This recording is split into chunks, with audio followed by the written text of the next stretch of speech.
Para el videoblog de hoy me di la tarea de hacer unas cuantas notitas para estar seguro de que voy a decir lo correcto y no meto las patas. Vamos a hablar del Salón de la Fama del béisbol de Grandes Ligas. Este año no va a ir nadie. No es la primera vez, ha pasado en 8 ocasiones en 77 años de historia del Salón de la Fama. Y esto no sucede desde 1996.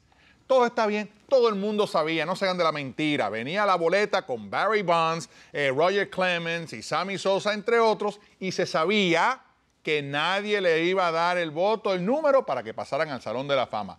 Y entonces cállense en la boca y no se quejen. No le echen la culpa a los writers, a los escritores, no le echen la culpa a nadie. Échenle la culpa al propio pelotero, que dijo que no usó, después dijo que sí usó, no sabía que lo estaba usando, y bueno, se formó una melcocha, y al final entonces ahora no entran al Salón de la Fama.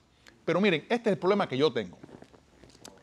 Roger Clemens recibió un 38% de las votaciones. Barry Bonds recibió un 36% de las votaciones. Sammy Sosa un 12%. Why? Primero que nada, Barry Bonds dijo que sí las usó, pero no lo sabía, porque su entrenador se las dio y él no sabía. Y bueno, yo seguí lo que me dijo mi entrenador y por eso pues yo lo hice, como decía, yo lo hice sin querer queriendo. Pero lo admitió que la usó. Punto.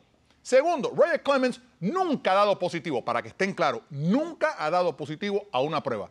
Pero tampoco Sammy Sosa.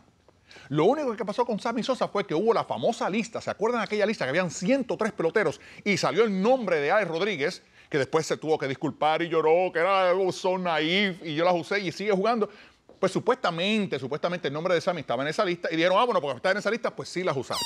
Y ahora el hombre está pagando algo que de verdad no ha hecho, porque no se sabe si lo hizo o si lo hizo. De todas maneras, no se olviden que no van a ir ni él, ni Maguire, ni el resto, ni Palmeiro, ninguno de ellos. Y por último, ¿ustedes creen que en un futuro deben de ir al Salón de la Fama? ¿Sí o no? Me pueden escribir a Edgar López Live en mi tweet o nos pueden ver en titulares y más. Jueves y viernes, 11:35, 10:35 centro. Sorry, nadie fue al Salón de la Fama este año.